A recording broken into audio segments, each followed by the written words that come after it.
Welcome back, everyone, to another installment in our series, Pipeline Playbooks. Great to be back. And this time, we've actually teamed up with the folks at fullfunnel.io. That's right. They've helped us build out a playbook focusing on something, well, pretty critical for growth. How to really leverage intent data smartly to, build that sales pipeline. Exactly. We're really digging into the nuts and bolts here, thinking about B2B sales and marketing teams, especially those deep into ABM, account-based marketing. But honestly, any revenue leader who wants more precision, more focus on who to talk to and how. Right. How do you take all those signals, those intent signals that often get missed, and actually turn them into real opportunities? Because, let's be honest, data overload is real. It's not like we're short on data points these days. Not at all. The tough part is sorting through it all, turning those digital breadcrumbs into actual conversations, and then hopefully close deals. That's where a lot of teams, they hit a wall. That's exactly the pain point. How do you get past just seeing, oh, someone clicked this link? How do you actually prioritize the accounts that really matter? And get sales and marketing on the same page with it. Yes. Get them working together, using that intelligence. And maybe the biggest piece, how do you make your outreach, your messages actually connect? Make them relevant to the right person right when they need it. Okay. So yeah, we're drawing heavily from fullfunnel.io's own experiences here, what they actually do. So it's practical stuff, things they've seen work. Okay, practical and proven. So for this playbook, what specific areas are we going to explore? So we'll look at the different kinds of intent data. First party versus third party, understanding what each offers and maybe what it doesn't. Gotcha. Strengths and weaknesses. Exactly. We'll also hit on some common challenges, the pitfalls people run into when they try to use this data. Good to know what not to do. Right. And then we'll really zero in on how to weave intent data into your ABM programs effectively, how to use it to, well, really boost pipeline generation. Right. And by the end of this, what should someone listening expect to take away? What's the key outcome for them? You should have a much clearer picture, a sort of roadmap for picking out and prioritizing those accounts. Not just the ones that look good on paper, but the ones actively signaling, hey, I'm interested. Okay. So better targeting. Better targeting, definitely. And also concrete ways to craft that timely, personalized outreach that actually speaks to what they're looking for right now. All right, let's dive in then. It sounds like the first big step is just identifying the right accounts, using those signals strategically. Precisely. It's not just about noticing website traffic. It's a deliberate analysis, looking for key behaviors that tell you who's actively exploring solutions like yours now. So where are you looking for these signals? What are the key data sources fullfunnel.io finds most valuable? Well, they use a few key ones consistently. First up is lead feeder.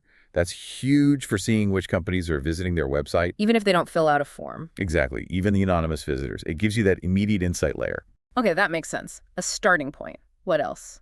They also really watch LinkedIn engagement, not just follows, but who's interacting with their posts, their updates, even joining industry chats where they're active. Ah, so seeing who's engaging with their ideas, their content, beyond just the website. Right. It shows who's in their orbit, digitally speaking. Then there's what they call aligned intent tracking.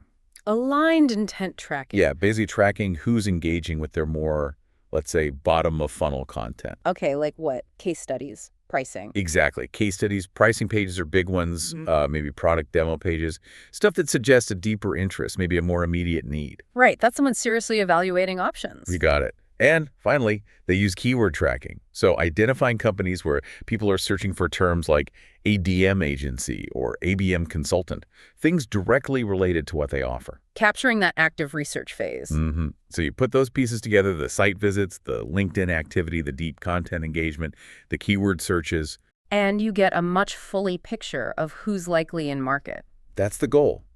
But, and this is important, before you even start looking at that data, there's a foundation you absolutely need. Okay, what's that crucial piece? Your ICP, your ideal customer profile. Ah, right. You have to be crystal clear on the type of company that's the perfect fit for you.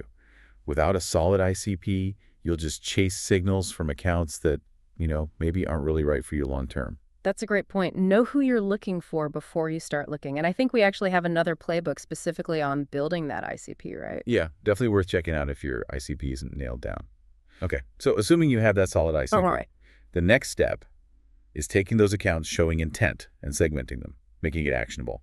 Fullfunnel.io uses this really smart three-tier approach. 3 tiers. How do they break that down? Okay, tier 1 is cluster ICP. These companies fit your profile based on, size, industry, whatever your criteria are. Where they look right on paper. Exactly. But they haven't really engaged with your brand yet. You don't know their specific needs. So the goal here, build awareness. Broad campaigns just get on their radar. Got it. Potential fits, but early stage needs awareness building. Right. Tier 2 is future pipeline. Now, these accounts have shown some interest.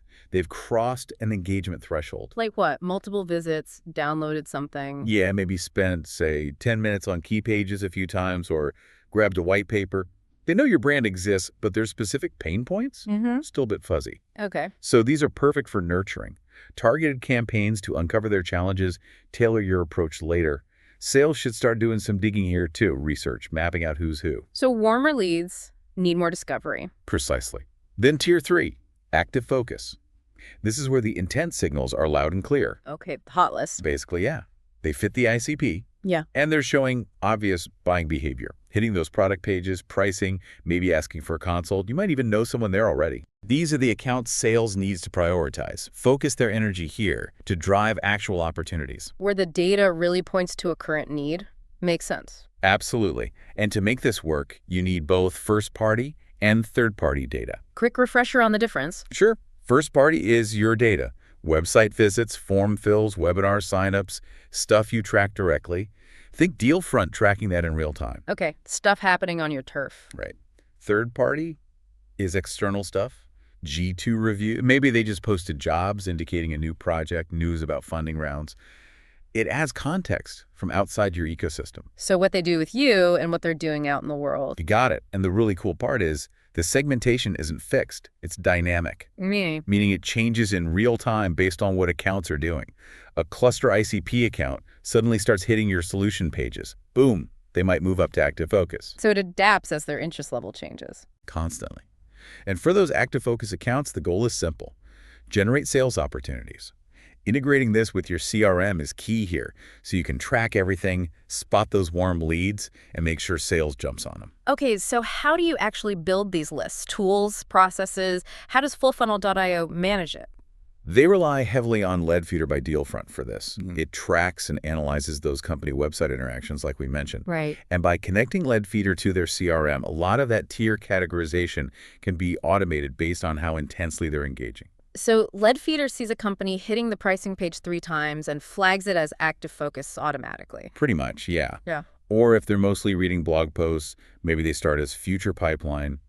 It can even spot new companies matching your ICP, visiting for the first time, feeding that cluster ICP list. Sounds like a massive time saver compared to digging through analytics manually. Oh, definitely. And you can refine it further with custom feeds in Leadfeeder. Custom feeds. Yeah, you set filters, like show me ICP companies who visited page X more than Y times in the last Z days.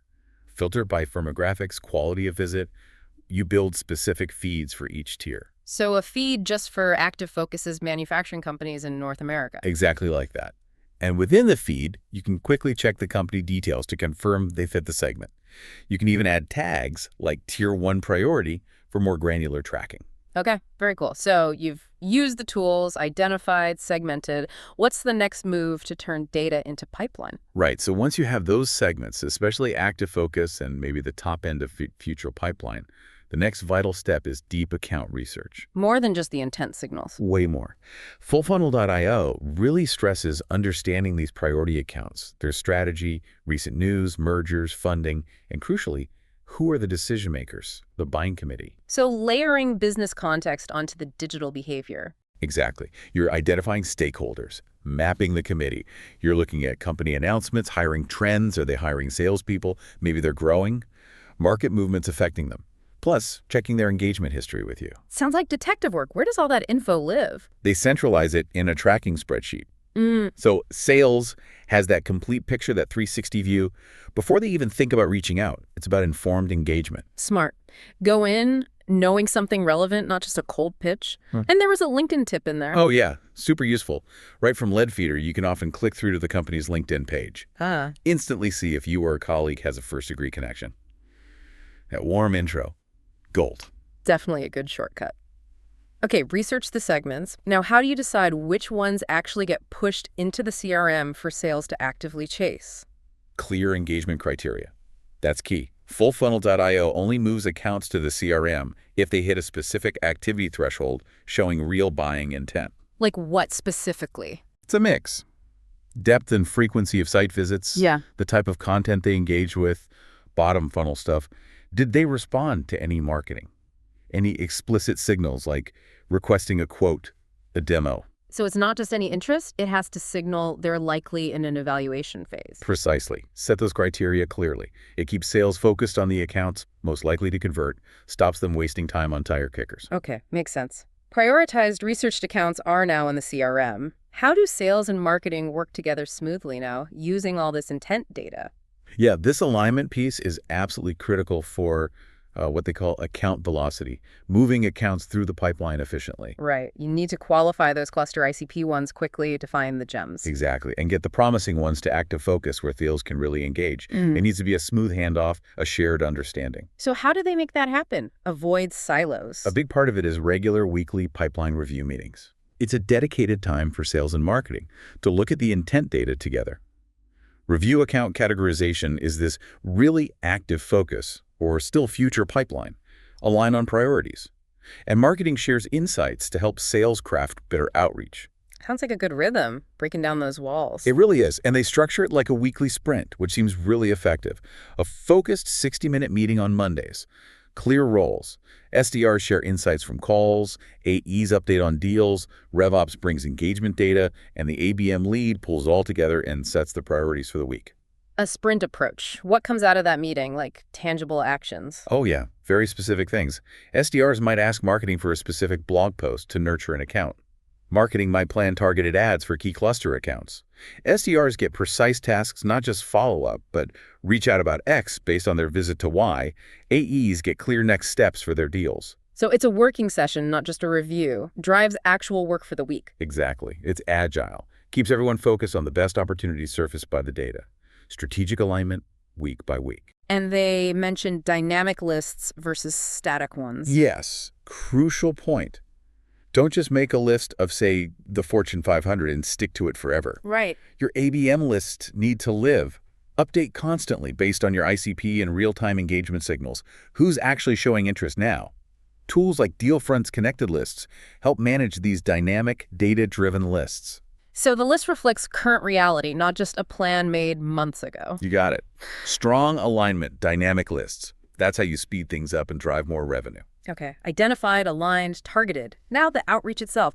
How do you go beyond generic messages and actually use the intent data to personalize effectively? Right. This is where, the rubber meets the road. And personalization, fueled by that intent data, is everything. The big mistake. Treating intent data like just a list of visitors and blasting generic emails. Yeah, I can see that happening. Data without context. Exactly. Raw data doesn't open doors. You need to translate they viewed page X into a message that resonates with why they might have viewed page X. Okay, so how do you do that? What's the first step? A foundational thing is connecting your intent platform, like Leadfeeder, to your CRM, like HubSpot. Why is that so important? It gives sales context instantly. They see an account showing intent. Are they already talking to us? Is there an open deal? Imagine someone on an existing deal suddenly starts hitting your key feature pages again. Whoa, yeah, that's a huge buying signal. Time for a call. Right. A timely, relevant message there can make all the difference. Yeah. But beyond just seeing if they're in the system, you use the specific data points. Okay, give me some examples. How do you weave it in? Sure. First touch point. Saw they attended your webinar on topic X. Mention it. Saw you joined our webinar on X. Offer a related resource. Simple, direct. Yeah. Follow-up. They viewed case studies on, say, challenges in the finance sector. Mention that.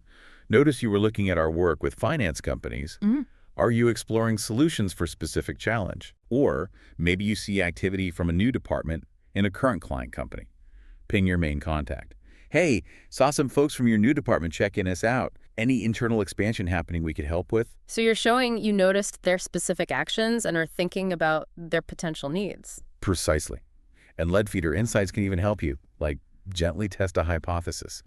If they're browsing ABM resources but haven't requested a demo, maybe open with. Seeing some interest in ABM resources from your team, is that a big focus for marketing right now? Starts a conversation. Less assumption, more dialogue. Making it meaningful, not mass market. Exactly. And the playbook actually has some great templates, starting points, really for different scenarios. Templates based on intent signals. Yeah, like one for webinar follow-ups, one for case study downloads, one for high website engagement. It give you a structure. You just plug in the specifics. That sounds incredibly useful for sales reps. It is. And there are follow-up templates too. For when they re-engage with content, show clear buying signals. When an open deal contact revisits pages or that cross-department interest we talked about, each gives a framework for acknowledging their specific interest. Connecting their behavior directly to your value prop. You nailed it. But remember, one touch point, even a great one, Usually isn't enough. rarely. It's noisy out there. You need a multi-touch, multi-channel approach. Meaning? Think coordinated effort. Personalized emails, yeah, but also LinkedIn messages, maybe a phone call, targeted ads, persistence, but always adding value. Okay. Keep following up, but use new signals too. They commented on a LinkedIn post. Mention it. Company announced news. Reference it. Keep the outreach relevant. And the message stays consistent with the original intent signal. Absolutely. Yeah. Offer those relevant resources, case studies, webinars, playbooks that match what they showed interest in. And don't forget to reach out to multiple people on the buying committee. Build consensus. Strategic, persistent, personalized, multi-channel, guided by data. That's the recipe. But Yeah. you're not done yet.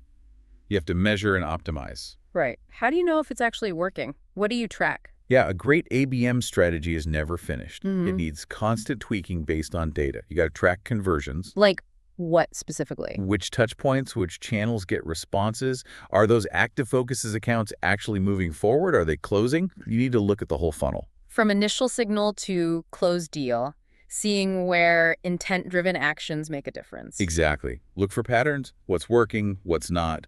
Double down on the good stuff, cut the waste. Crucially, which intent signals correlate most strongly with closed deals?